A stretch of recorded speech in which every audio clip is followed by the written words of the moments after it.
The context is not getting worse. What? Yes.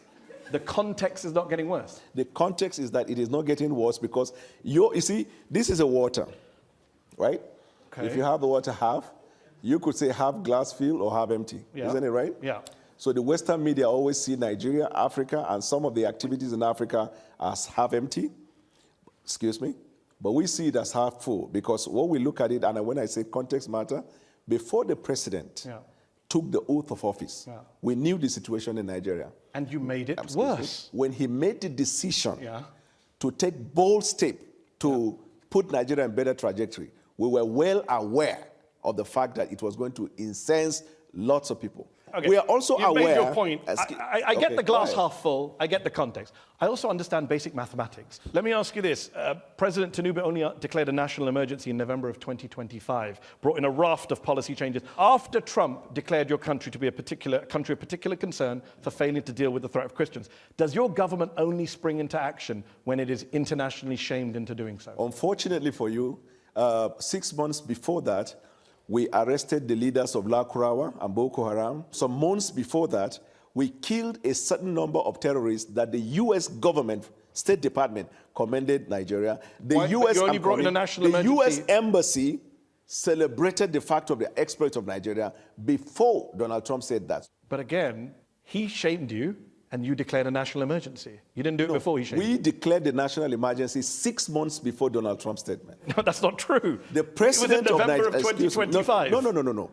Much earlier, around, I think, April or May, the president declared national emergency on insecurity. But the actual national emergency was in November. How can it be actual? People can look this up. Let's talk about kidnappings. The world remembers Chibok in 2014, when 276 schoolgirls were taken by the militant group Boko Haram. Very little has changed, unfortunately, in Nigeria. Just last November, 250 students and staff were kidnapped from St. Mary's Catholic School in Niger State. 2 years into Tinubu's presidency, Nigerian research firm SBM Intelligence said, and I quote, "Nigeria's kidnap for ransom crisis has consolidated into a structured, profit-seeking industry." That's embarrassing for your country that you have a kidnapping industry. I agree with the fact that the insecurity associated with kidnapping has now become a crisis economy.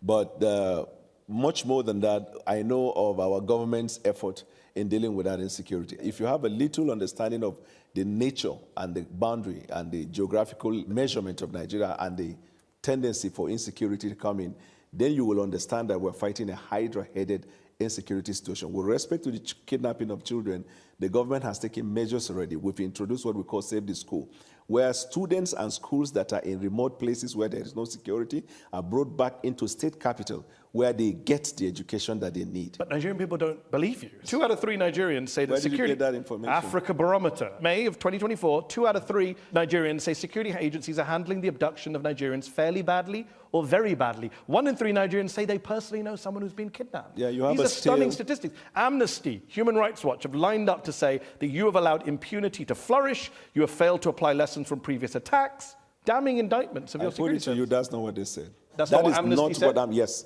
Amnesty... I've literally got the quote right here. Quote it. The authorities' failure has allowed impunity to flourish and the killings to spread to many parts of the country. Source. Amnesty International, February 8th, 2026. Well, I'm not aware of that one. You're not aware of that one? I am aware. I'm aware. At the weekend, you put out a video to music of you and a team researching and prepping for this show. And yet every time I've asked you something, you say, I'm not aware of that. What were you researching in that video? You're really funny. Let me tell you this. I'll ask you a serious question. Amnesty International, you asked me for a source, I read out the source. You asked me for a date, I read out the date. What's your response other than picking up glasses of water? No, Amnesty has a history of calling everything bad. Okay.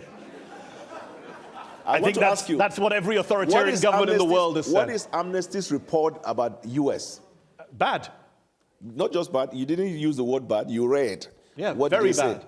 Governments who do bad things, they all criticize human rights groups. No. Yeah, they do. I do this for a living. Let's ask about corruption before we go to our panel who are waiting patiently here. Transparency International, they say systemic corruption continues to plague the defense sector, causes a major hindrance to security. President Tinubu said in August, there is no more corruption in Nigeria. That's a ridiculous thing to say, is it not? We investigate any case of corruption, not just in the defense, but anywhere in government. This administration has had lots of people who are in government either sacked or investigated and being prosecuted.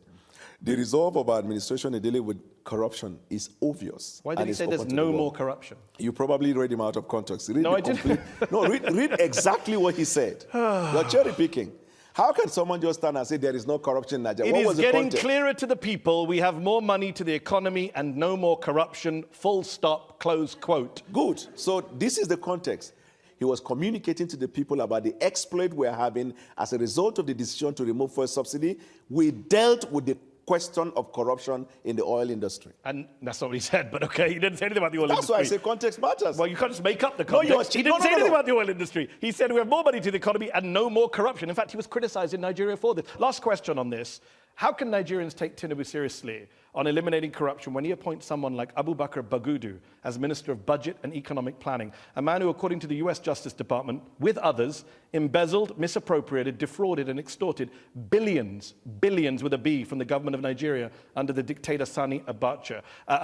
Bagudu avoided criminal charges. He cut a deal with the Nigerian government, returned some of the money. But the president literally put Nigeria's budget in the hands of a man who's accused of looting billions of dollars. You started your introduction by saying it's a sovereign country.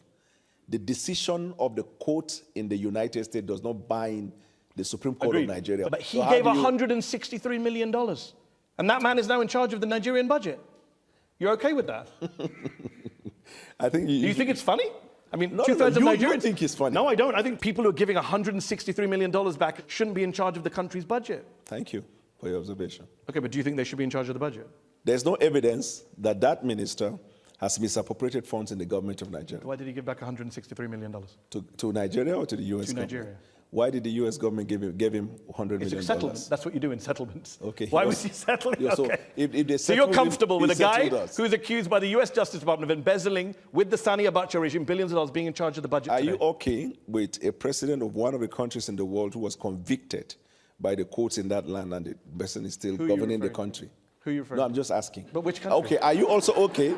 Are you also okay? Because if it's Donald Trump, I'm a well-known Trump supporter. Are you also okay with the prime minister of a country who was accused of making a wrong judgment in an appointment that led to a lot of problems?